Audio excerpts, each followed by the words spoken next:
बिस्मिल्लाहिर्रहमानिर्रहीम। अस्सलाम वालेकुम नादरीन, आप यूट्यूब चैनल देख रहे हैं, मैं इमरान खान हूँ। नादरीन, सबसे पहले बलूचिस्तान में इस वक्त जब मैं ये वीडियो रिकॉर्ड कर रहा हूँ तो अभी इतला आई है और ये खौफनाक सूरत हाल है, क्योंकि अभी पाकिस्तान की मीडिया ने इसको कंफर्म नहीं किया। बलूचिस्तान से पाकिस्तान का मीडिया ज़्यादा रिपोर्टिंग करता नहीं है और जो लोग रिपोर्टिंग करते हैं उन्हें मुश्किलात का सामना भी रहता है। जो मकामी सहाफ़ी हैं उन्होंने बहुत थोड़ी इन्फॉर्मेशन दी है, लेकिन इंडियन मीडिया और कुछ बलूचिस्तान लिबरेशन आर्मी के क्लेम्स हैं। वहाँ पे एक बहुत बड़ी लड़ाई हुई है, एक हमला किया गया बलूचिस्तान में मस्तूंग के इलाके में, खड़कूचा का एरिया है, वहाँ पे पाकिस्तान फ़ौज के जो मुख्तलिफ रैंक्स के सिपाही हैं वो वहाँ से गुजर रहे थे। बड़ी तादाद में फ़ौजी नकलो हरकत हो रही थी और ये बसेस के अंदर हो रही थी मुबैना तौर पे, और इस काफ़िले के ऊपर अटैक किया गया। गो के इनके साथ सिक्योरिटी मौजूद थी, वहाँ पे काफ़ी जंग जैसी सूरत हाल बन गई। दो तरफा बहुत खौफनाक फायरिंग हुई है, बाद में काफ़ी मदद भी पहुंचाई गई है, लेकिन इस लड़ाई के नतीजे में बड़े पैमाने पर वहाँ पे सिक्योरिटी फोर्सेस की शहादतें रिपोर्ट हो रही हैं और दूसरी जानिब जो दहशतगर्द हैं वो भी मारे गए हैं। अभी दोनों तरफ से जो है वो क्लेम आ जाएंगे थोड़ी देर के बाद। हकीकत क्या है वो तो जब सरकारी मौक़िफ़ आएगा तब पता चलेगा, लेकिन जो अब तक की हमारे पास इन्फॉर्मेशन है, जो इंडियन मीडिया ने रिपोर्ट किया, न्यूज़ 18 ने, वो तो कह रहे हैं कि 45 पाकिस्तानी फ़ौजी जवान शहीद हुए हैं इस वाक़े में, अफसोसनाक वाक़े में। बड़ा हमला है ये, और वहाँ पे जो अस्पताल है उसके अंदर एमरजेंसी भी नाफिज की गई है। इसमें जो अपडेट्स आएंगी वो मैं आपके साथ शेयर करूँगा, लेकिन जो नक्शा है वो इंतहाई खौफनाक है जो खींचा गया है। मुख्तलिफ न्यूज़ देने वालों ने जो बताया अब तक, जो सोशल मीडिया के ऊपर इंफॉर्मेशन है वो भी बड़ी खौफनाक मंजरकुशी कर रही है, लेकिन तफसीलात हमें पता चलेंगी। और दूसरी जानब सिक्योरिटी फोर्सेस भी अपना ऑपरेशन जारी रखे हुए हैं बलूचिस्तान के मुख्तलिफ इलाकों में, और उस ऑपरेशन में या जो ऑपरेशन हो रहे हैं उनमें अब तक मुबैना तौर पर 100 से ज़ायद दहशतगर्द मार दिए गए हैं।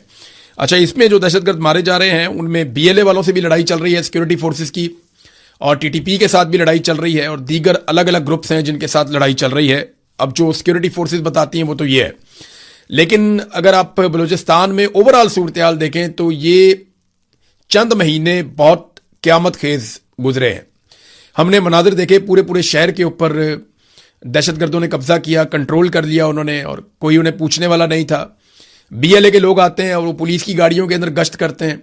BLA के लोग आते हैं, वो पूरे पूरे शहर के ऊपर कब्जा कर लेते हैं, कंट्रोल कर लेते हैं, और सिक्योरिटी फोर्सेस उन्हें रोकने में नाकाम रहती हैं।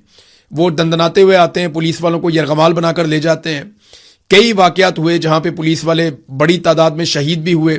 जाफर एक्सप्रेस वाला सानिया हुआ बहुत बड़ा, उसके अलावा बार बार ऐसे सानियात होते रहे। अभी हाल ही में पुलिस के ऊपर एक अटैक होता है कोयटा के बिल्कुल करीब, और उस अटैक के नतीजे में कई घंटे लड़ाई जारी रहती है। पुलिस वाले मदद मांगते हैं, मदद नहीं मिलती, दहशतगर्द कामयाब होते हैं, पुलिस वालों को शहीद करते हैं, बाकी को उठा के साथ ले जाते हैं। अब 5 लाशें मजीद बताई जा रही हैं जो मिली हैं, पहाड़ों से उठाकर लाई गई हैं, और ये कई दिनों से लाशें वहां पहाड़ों पर मौजूद थीं, और ये सिक्योरिटी फोर्सेस नहीं लेकर आई, ये मकामी लोग अपनी मदद आपके तहत ये लाशें नीचे लेकर आए। ये लाशें नीचे कैसे आई थीं इसके बारे में अब हमारे पास से मुस्तनद खबरें आना शुरू हो गई हैं, और इसके हवाले से जो लोग लाशें लेकर आए उन्होंने बताना शुरू किया है कि एक्चुअली उस दिन हुआ क्या था। ये जनाब बताते हैं कि बाकायदा दहशतगर्दों के साथ बातचीत हुई थी, और मकामी लोगों ने बातचीत करने के बाद दहशतगर्दों ने उनको इजाजत दी कि आप आएं और आकर अपनी लाशें उठा लें, जो पुलिस वाले हैं उनकी। और लाशें उठाने के लिए शराइत यह रखी गई थी कि नौजवान नहीं आएंगे। तो उन्होंने बताया जी कि नौजवान नहीं गए, बल्कि वो लोग गए जिनकी सफेद दाढ़ियां थीं लाशें उठाने के लिए, और ये शाम का वक्त था। अब कई लोगों ने इंटरव्यू देकर चीजें काफी क्लियर कर दी हैं। अब ज़ैनुल्लाह के साथ मौजूद शेर अली बताते हैं कि जैसे जैसे वो आगे बढ़ते गए, रास्ते के दोनों तरफ मुसल्लह अफराद खड़े हुए उनको दिखाई दे रहे थे। उन्होंने गाड़ियां रोकी, हमारी तलाशी ली और कहा कि मोबाइल फोन इस्तेमाल नहीं करना और ज्यादा बातचीत नहीं करनी, लाशें उठाओ और निकलो। मुसल्लह अफराद ने उन्हें कहा कि अंधेरा होने का इंतजार करें। मगरिब की नमाज के बाद तकरीबन 8 मुसल्लह नौजवान आए और उन्हें अपने साथ पैदल लेकर चल पड़े, और कई मिनट पैदल चलने के बाद वो एक तंग रास्ते पर चलने लगे, और उन्होंने कहा जी कि मुख्तलिफ जगहों पे लाशें पड़ी हुई थी, एक जगह पे 11 और दूसरी जगह पे 10, कुल 21 लाशें। 3 दिन की शदीद गर्मी में लाशों की हालत बहुत खराब हो चुकी थी। कई चेहरे इस काबिल नहीं रहे थे कि उन्हें पहचाना जा सके। हमने गाड़ियों में पहले प्लास्टिक बिछाया, फिर एक एक करके लाशें रखना शुरू की। हर गाड़ी में 7 लाशें रखी गईं और उन्हें रस्सी से मजबूती के साथ बांध लिया।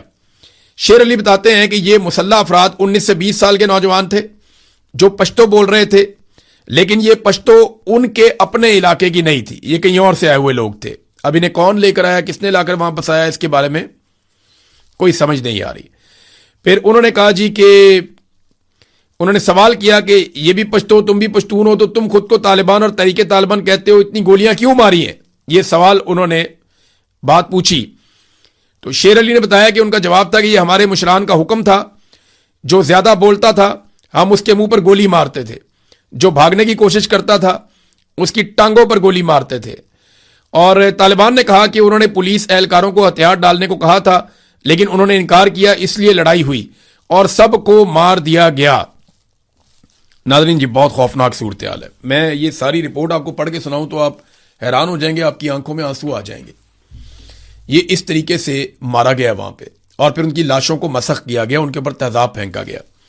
अब जब ये लोग लाशें लेकर आए तो रास्ते में सिक्योरिटी फोर्सेज ने कहा ये लाशें हमारे वाले कर दो। अस्पताल में भी आ गए वो, उन्होंने कहा लाशें हमें दे दो।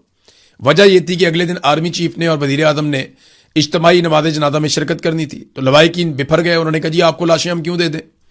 आप 3 दिन तक लाशें वहां पहाड़ों में सड़ती रहीं, आप उठाने नहीं गए, और दावा आपने ये कर दिया कि जनाब हमने कामयाब ऑपरेशन कर दिया है। दावा आपने ये कर दिया कि हमने यरगमाली सारे रिहा करवा लिए हैं, यरगमाली तो सारे शहीद हो गए हैं। आपने किसको रिहा करवाया था? और जो लोग दूसरी जगह से वापस आए थे उनको भी मकामी कबायली जाके जो बुजुर्ग हैं वो बातचीत करके वापस लाए थे, और उससे पहले जो पुलिस वाले वापस आए थे वो पैसा और भत्ता देकर वापस आए थे। तो सिक्योरिटी फोर्सेज ने तो किसी यरगमाली को रिहा नहीं करवाया इस सारे इंसिडेंट में। तो ये बहुत बड़ी सूरत बेनकाब हुई है। ये रिपोर्ट इतनी खौफनाक है कि इसको पढ़ने के बाद मैं तो हिल गया था। अब ये इस तरीके से लाशें वापस आई हैं। मस्तूम की सूरत मैंने आपको बताई है, वो धरना देकर बैठे हुए हैं, और धरना देने वालों के कुछ मुतालबात हैं, यानी उनके मुतालबात बहुत ही जायज हैं, आईनी और कानूनी मुतालबात हैं। मुतालबात क्या है? नंबर 1 वो ये कहते हैं जुडिशल कमीशन आप एक बना दें जो इस बात की इंक्वायरी करेगी ये सारे वाकयात कैसे हुए, जिम्मेदार कौन है। कोई गैर कानूनी काम वो नहीं कह रहे। दूसरा वो ये कहते हैं कि जी आप इख्तियारात दें लेवीज को, और उनको इख्तियारात देने के साथ हथियार भी दें। अगर आपने हमें सिक्योरिटी फोर्सेस को यहां रखना है तो आप हथियार भी हमें देना। लश्कर बनाने की बजाय अपने इदारे बनाएं। उनका यह भी मुतालबा बड़ा जायज है। तीसरा वो ये कहते हैं कि ये जो 2 नंबरी है सारी यहां पे बंद करें, बत्ताखोरी। यहां से कोई आता है, कोई जत्था आगे मांग लेता है, कोई यहां से आता है, कोई लेके चला जाता है, कोई लश्कर बना लेता है, कोई कुछ बना लेता है। ये सारी चीजें बंद की जाए। इलीगल माइनिंग जितनी भी है वो सारी बंद की जाए। ये सारा पैसे का फड्डा है ना, लड़ाई तो सारी माल की है, मादनियात की है, तो ये सारे मामला अभी बंद किए जाएं। उनका यह भी मुतालबा बड़ा जायज है, और उन्होंने बड़ी अच्छी बातें की हैं।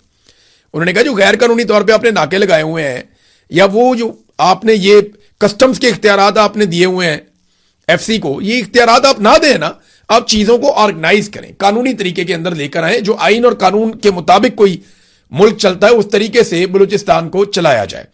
तो उनके बड़े ही जायज मुतालबात हैं। मैंने वो चारों मुतालबात पढ़े हैं, मैं हैरान हो रहा था कि इनको मानने में प्रॉब्लम क्या है, लेकिन ये मुतालबात को मानते ही नहीं है, बात सुनते नहीं है। चारों मुतालबात उनके जायज हैं, और वो 8-9 दिन हो गए हैं वो वहां बैठे हुए अपनी लाशें रख के सड़कों के ऊपर। ये आसान नहीं होता। यानी आप एक लम्हे के लिए सोचे ना, किसी का प्यारा शहीद हो गया, किसी का बेटा होगा, किसी का भाई होगा, किसी का शौहर होगा, यानी वो पाकिस्तान के बेटे हैं ना, तो वो कितना मुश्किल है उनके रिश्तेदारों के लिए उनकी लाशों को सड़क पे रख के बैठना। आसान थोड़ी है। लोग तो सपुर्दे खाक करते हैं फौरी तौर पे कि अब अल्लाह ताला ने इसकी जान ले ली है, ये शहीद हो गया है, तो इसको अब दफन कर देते हैं। सड़क के ऊपर अपने शहीद की लाश रख के बैठना ये बहुत मुश्किल है, बहुत मुश्किल है। लेकिन रियासत उनसे बात ही नहीं करती। उनके जायज मुतालबात हैं, उनके जायज मुतालबात भी नहीं सुने जा रहे। क्यों? इंक्वायरी करवाने में क्या प्रॉब्लम है? इंक्वायरी करवाएं ना, जुडिशियल इंक्वायरी करवाएं, आपको पता चल जाएगा 2 महीने में दूध का दूध और पानी का पानी हो जाएगा। वो कौन है जो नहीं चाहता कि दूध का दूध और पानी का पानी हो? वो कौन है जो नहीं चाहता कि बत्ताखोरी बंद हो? वो कौन है जो नहीं चाहता कि जो 2 नंबरी हो रही है, जो लश्कर बनाने की कोशिश की जा रही है और फोर्सेस को कमजोर किया जा रहा है, ये सूरत हाल बंद हो? कौन है जो ये सारा कुछ नहीं चाहता? वो कौन है जो नहीं चाहता कि यहां पे इलीगल माइनिंग बंद हो जाए? یعنی یہ ساری چیزوں میں کوئی تو بینیفیشری ہے نا جو جائز مطالبات کو تسلیم نہیں کر رہا, تو یہ جائز مطالبات مان لینے چاہیے. اب تو یورپی یونین بھی بول رہا ہے. دیکھیں پاکستان کے لیے ایک بڑی پرابلم کریٹ ہو رہی ہے. میں کافی عرصے سے یہ کہہ رہا ہوں کہ پاکستان ان ممالک میں شامل ہے, میں نے وہ پوری رپورٹ پڑھی ہے یورپی یونین کی, جو جی ایس پی پلس کے سٹیٹس کے حوالے سے ان کی رپورٹ آئی ہوئی ہے. یہ میں نے یہاں پہ کھول کے بھی رکھی ہوئی ہے, پوری رپورٹ میرے پاس یہاں پہ موجود ہے. اب یہ رپورٹ کہتی کیا ہے, پہلے تو میں آپ کو بتا دوں یہ رپورٹ ہے کیا. یہ the European Union special incentive arrangement for sustainable development and good governance G S P plus assessment of the Islamic Republic of Pakistan covering the period 2023 to 2025. اب یہ 2023 سے 2025 تک کی ایک رپورٹ ہے جی ایس پی پلس اسٹیٹس کے حوالے سے یورپی یونین کی. اس میں نا میں رپورٹ کے بارے میں چند چیزیں آپ کو ذرا کلیئر کر دیتا ہوں. ایک تو انہوں نے پاکستان میں جو انسانی حقوق کی خلاف ورزیاں ہیں ان پہ بہت آواز اٹھائی ہے اور ان کے اوپر تشویش کا اظہار کیا ہے اور بار بار مطالبہ کیا ہے کہ ان چیزوں کو ٹھیک کرو, لیکن پاکستان ان چیزوں کو ٹھیک نہیں کر رہا.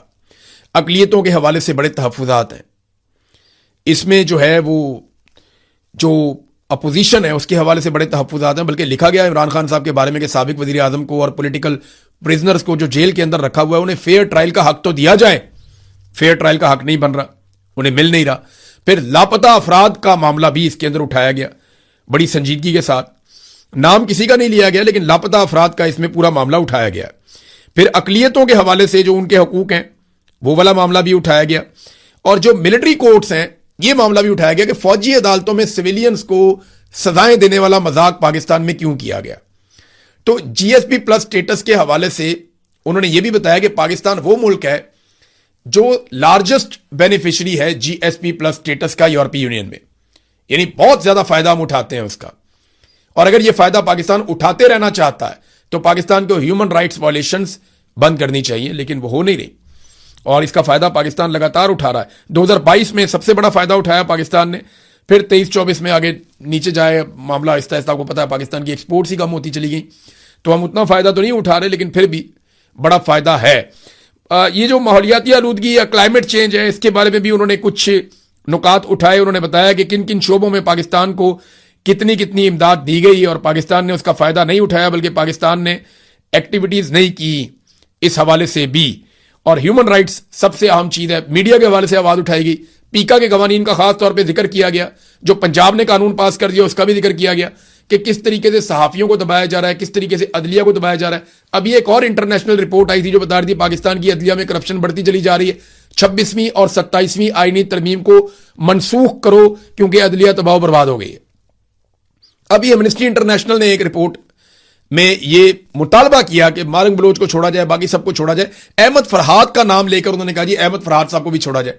اب پرابلم یہ ہے کہ پاکستان کی ملٹری اسٹیبلشمنٹ لگاتار احمد فرحات پہ دباؤ ڈال رہی ہے کہ جناب آپ یہ اسٹیٹمنٹ دیں اور گھر جائیں, آپ ایک بیان دیں جوائنٹ عوامی ایکشن کمیٹی کے خلاف اور آپ اپنے گھر جائیں. تو وہ بھائی یہ بات مانتے نہیں ہیں. اب کشمیر کی صورتحال پہ بھی ناظرین میں تھوڑا سا آپ کو بتا دوں کہ یہ یورپی یونین کی رپورٹ پہ میں پہلے ایک چیزیں ایک دو اور میں شیئر کر دوں کہ اس میں جو کریڈٹ جاتا ہے ایک تو وہ یورپی یونین کو جاتا ہے کہ ان کے لوگ بار بار پاکستان میں آئے, انہوں نے بڑی محنت سے کام کیا اور ابھی بھی انہوں نے ہاتھ بڑا ہلکا رکھا ہے. دوسرا اس کے اندر جو ہے وہ کچھ ایسی اوورسیز پاکستانیوں کی تنظیمیں اور کوششیں ہیں جن کی وجہ سے یہ سب ممکن ہوا. اس کے اندر ایک PWA ہے, پاکستان ورلڈ الائنس, انہوں نے بہت کام کیا. یورو پاک ہے جس نے اس میں بہت کام کیا. اور اس کے جو لوگ ہیں جو اس میں کام کر رہے ہیں ان NGOs میں وہ مبارکباد کے مستحق ہیں. ابھی یہ جولائی کے مہینے تک وہ کام کرتے رہے ہیں. بلکہ ایک NGO ہے ابابیل, ان کے لوگ بھی ملے تھے جا کے, انہوں نے بھی کام کیا. پھر جو کچھ اقلیتوں کے نمائندگان ہیں وہ جا کر ملے, انہوں نے بھی یورپی یونین کو صورتحال کا بتایا. پھر کچھ جو پسے ہوئے طبقات ہیں پاکستان کے اندر یا بلوچستان سے ریلیٹڈ جو لوگ ہیں جبری طور پہ گمشدگیوں کا کیس جو اٹھاتے ہیں, انہوں نے جا کر یہ سارے معاملات یورپی یونین کو بتائے. تو انہیں اور بہت کچھ بھی یعنی وہاں آئیڈیا ہے. جن لوگوں نے ملاقاتیں کی جا کے انہوں نے مجھے بتایا. اور یہ سلسلہ ابھی رکنا نہیں ہے, یہ سلسلہ ابھی آگے چلنا ہے. تو پاکستان کو نا یہ قبلہ درست کرنا پڑے گا ہیومن رائٹس کے معاملے میں. کم سے کم جو عاصم منیر صاحب کے رجیم نے ظلم اور بربریت کا ایک بازار گرم کیا ہے وہ معاملہ ٹھنڈا کرنا پڑے گا. اس طریقے سے پاکستان آگے بڑھ نہیں سکتا. جو سیاسی قیدی ہیں ان کو رہا کرنا پڑے گا, ان کے اوپر ظلم اور جبر کا سلسلہ بند کرنا پڑے گا. ابھی میں دیکھ رہا تھا سنم جاوید صاحبہ کی کوئی پتہ نہیں AI سے بنی ہوئی ہے یا ٹھیک تصویر ہے, انہیں اسپتال شفٹ کیا گیا جیل سے. ان کی حالت بہت خراب بتائی جا رہی ہے, اور یہ بہت سارے لوگوں کی حالت اب خراب کر دی گئی ہے. پتہ نہیں خوراک کے اندر کچھ ڈال رہے ہیں, کیا کر رہے ہیں, کچھ بھی کر کے ان لوگوں کو جو ٹوٹ نہیں رہے, جو ہار نہیں مان رہے, ان کو اب فزیکلی کمزور کیا جا رہا ہے, ان کو بیمار کیا جا رہا ہے. تو وہ ان کے گھر والے بہت تشویش میں تھے, بہت پریشان تھے. میری ایک جرنلسٹ سے بھی بات ہوئی, انہوں نے بتایا جی کہ وہ نکالا تو تھا اسپتال کے لیے, لیکن لے کر نہیں گئے کسی اسپتال میں, کچھ سمجھ نہیں آ رہی, اور پھر انہیں ٹریٹ کر کے یا کچھ انہوں نے بتایا اور پھر انہیں واپس لے کر جیل میں چلے گئے. کچھ لوگ سوشل میڈیا پہ مذاق اڑا رہے تھے اس بات کا. یہ جب بوجھ آپ پہ پڑے گا نا تب آپ کو پتا چلے گا. یہ جو مذاق اڑانے والے ہیں نا, ان کی وابستگی ہو سکتی ہے کسی اور پولیٹیکل پارٹی سے, یا یہ صنم جاوید سے نفرت کر سکتے ہیں, لیکن ایک بات یاد رکھیے گا, جتنا اس نے بوجھ اٹھایا ہے نا, اس کا 10% بھی اٹھانا بہت مشکل ہے. میں سچ بتا رہا ہوں آپ کو. جتنی مار اس فیملی نے کھائی ہے, جتنی انہوں نے تکالیف برداشت کی ہیں, جتنا ان کی فیملی نے تکالیف برداشت کی ہیں, آپ اس کا 10% بھی نہیں کر سکتے. نارمل آدمی نہیں کر سکتا. تو آفرین ہے ان لوگوں پہ جو ڈٹ کر کھڑے ہیں اور جنہوں نے مقابلہ کیا ہے. تو کسی کو تانا دینے سے پہلے یہ ضرور سوچ لیجئے گا کہ باری باری سب کی باری. یہ میں ہمیشہ سے کہتا رہا ہوں, جو صحافی مجھے مار پڑتے ہوئے دیکھ کے ہنس رہے تھے نا, ان کی باری آ گئی.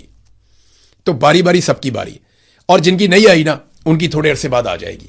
تو اس سلسلے کو روکیں مل کر, تاکہ جو باقی لوگ بچے ہیں وہ ہمیشہ بچے رہیں. بہرحال یہ جناب کشمیر کی صورتحال پہ آتے ہیں. کشمیر میں جوائنٹ عوامی ایکشن کمیٹی نے کہا کہ فیلڈ مارشل کے جواب کے طور پہ یہ قمر صاحب آ گئے ہیں, شاہ صاحب, اور اب یہ ہمارے ساتھ معاملہ جو ہے وہ حل کر لیں گے, اور ہم امید کرتے ہیں کہ اب ہم لانگ مارچ میں نہیں جا رہے, تو معاملہ خوش اسلوبی سے حل ہو جائے گا, ہمارے مطالبات مانے جائیں گے. پھر میں نے آپ کو بتایا کہ 6 سیٹوں والی بات ان سے کی گئی تھی. پیپلز پارٹی بھی بیچ میں آئی تھی. تو پیپلز پارٹی کا تو میں آپ کو کلیئر کر دوں کہ پیپلز پارٹی کے پاس کوئی مینڈیٹ نہیں تھا, وہ کچھ کر نہیں سکتے تھے. پھر عقیل ملک صاحب آتے ہیں ٹی وی کے اوپر, وہ آ کر کہتے ہیں جناب اس کا تو ہمارے ساتھ تعلق ہی کوئی نہیں ہے, ہم نے تو نمائندہ بنایا نہیں ان کو. یہ جو اوورسیز والے آ گئے ہیں قمر صاحب, ان کا تو تعلق ہی کوئی نہیں ہے. پھر ملٹری اسٹیبلشمنٹ نے اپنے کچھ قریبی صحافیوں کے ذریعے سے پیغام بھجوایا, اور یہ سوشل میڈیا کے اوپر انہوں نے ٹویٹ کر کے بتایا کہ جناب ان کا کوئی تعلق نہیں ہے, فیلڈ مارشل کا کوئی مینڈیٹ ان کے پاس نہیں ہے. اب جوائنٹ عوامی ایکشن کمیٹی نے اس پہ کیا فیصلہ کرنا ہے, یہ ہمیں آنے والے وقت میں پتہ چل جائے گا. الیکشن بہت متنازع ہو گئے ہیں, اور پاکستان کی سرکار کو پرابلم صرف اس میں سارے میں ایک ہے کہ کسی طرح جوائنٹ عوامی ایکشن کمیٹی الیکشن کے بائیکاٹ کے حوالے سے بہت سخت موقف نہ لے, اور وہ یہ ٹائم گزارنا چاہتے ہیں. بلاول کو انہوں نے حکومت بنا کر دینی ہے, کیونکہ پی ایم ایل این کو تو پتہ چل گیا وہ وہاں پہ باہر نہیں نکل سکتے. نکل تو بلاول بھی نہیں سکتے, لیکن انہوں نے 5 جلسے رکھے ہیں, اور اس کے لیے بہت سخت سیکیورٹی کا انتظام کیا گیا ہے, اور چن چن کر بندے اس کے اندر بٹھائے جائیں گے. باقاعدہ پرانے بندے اکٹھے کیے جا رہے ہیں, اور وہی بندے زیادہ تر آپ کو الگ الگ جلسوں میں نظر آئیں گے. تو بلاول نے تھوڑا سا ایک شو آف کرنا ہے کہ جی میں 500-700 بندہ اکٹھا کر کے جلسہ کر سکتا ہوں. تو 500, 1000, 2000 بندے کا وہ جلسہ کریں گے, اور مختلف جگہوں پہ 4-5 ٹور کرنے کے بعد پھر بلاول کو حکومت بنا کر دی جائے گی. اب تک کا تو فارمولا یہ ہے, لیکن کیا یہ ہو پائے گا؟ دیکھیں, اگر بائیکاٹ کر دیتی ہے کھل کر پورے واشگاف الفاظ میں کہ نو رائٹس نو ووٹ, یا نو جسٹس نو ووٹ, کہ آپ ہمیں انصاف نہیں دے رہے, ہمیں حقوق نہیں دے رہے, تو ہم ووٹ بھی نہیں دے رہے. اگر یہ موومنٹ چل جاتی ہے اور آزاد کشمیر کے لوگ ووٹ ڈالنے کے لیے نہیں نکلتے, تو پورا کا پورا الیکشن جو ہے وہ متنازع ہو جائے گا. پھر یہ جعلی ووٹ کہاں سے لائیں گے, کہاں سے ڈالیں گے؟ اور میڈیا کی رپورٹنگ تو ویسے ہی بند کی ہوئی ہے وہاں پہ. تو فارم 47 جاری کیے جائیں گے. فارم 47 جاری کر کے جو پاکستان میں انجام ہو رہا ہے, آج تک کوئی ایک چیز نہیں چل رہی, وہی انجام آزاد کشمیر میں بھی ہوگا فارم 47 کا, کوئی اور اس کا نتیجہ نکلنا نہیں ہے. ناظرین, آپ کو ایک تصویر دکھاتا ہوں میں, یہ ذرا تصویر دیکھیں. اس میں یہ رجب طیب اردگان ہے, ان کے ساتھ بیٹھے ہوئے ہیں فیلڈ مارشل عاصم منیر. دیکھیں کتنی دور بٹھایا ہوا ہے.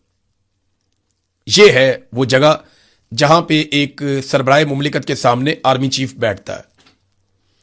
پاکستان میں تو شہباز شریف صاحب اپنے سے ایک قدم آگے رکھتے ہیں. بعض اوقات ایران کے دورے پر گئے تو فیلڈ مارشل بیچ میں تھے, ایک طرف نائب وزیر اعظم, ایک طرف وزیر اعظم, تو وہ ان کو پروٹوکول زیادہ دیتے ہیں. لیکن جب فوجی مل رہے تھے فیلڈ مارشل عاصم منیر سے تو انہوں نے کافی پروٹوکول دیا, لیکن جب اردگان ملے ہیں تو اردگان نے وہاں دور بٹھایا. تو کم سے کم 2016 میں جب فوجی بغاوت ہوئی ترکی میں, اور فوجی بغاوت کو کچل دیا عوامی طاقت کے ساتھ طیب اردگان نے, تو اس کے بعد انہوں نے یہ ضرور سیکھ لیا کہ وردی والے آدمی کو کہاں بٹھانا ہے, اور جو عوامی منتخب نمائندہ ہے اسے کہاں بٹھانا ہے. مارنگ بلوچ صاحبہ نے ناظرین اپیل دائر کر دی ہے بلوچستان ہائی کورٹ میں اپنی سزا کے خلاف. ہم امید کرتے ہیں کہ انہیں وہاں پہ انصاف ملے اور انہیں رہائی مل جائے, کیونکہ جب آپ بلوچستان میں सियासी आवाज़ों को कुचलेंगे, ह्यूमन राइट्स की आवाज़ों को कुचलेंगे, तो फिर बंदूक वाले आगे आएंगे। तो बेहतर यह होता है कि आप नौजवानों को बंदूक के बजाय कलम से या आवाज़ से लड़ना सिखाते हैं और आप इस बात की कदर करते हैं। इसी को पॉलिटिक्स कहते हैं, इसी को कहते हैं कि उम्मीद आपने लोगों की टूटने नहीं देनी। जब आप लोगों की उम्मीद तोड़ देते हैं तो फिर लोग हथियार उठाते हैं। अब ये मैं मनाजिर देख रहा हूं बलूचिस्तान में, जिस तरीके से एहतजाजी रैलियां निकलना शुरू हो गई हैं। सानिया ज़ियारत के खिलाफ बहुत बड़े पैमाने पर बलूचिस्तान में एहतजाजी रैलियां निकल रही हैं, और ये एक एहतजाजी रैली के मनाजिर हैं जिसमें हजारों लोग पैदल चलते चले जा रहे हैं। इनमें जो है वो फ्रंट के ऊपर खवातीन भी मौजूद हैं, बच्चे भी मौजूद हैं, बुजुर्ग भी मौजूद हैं।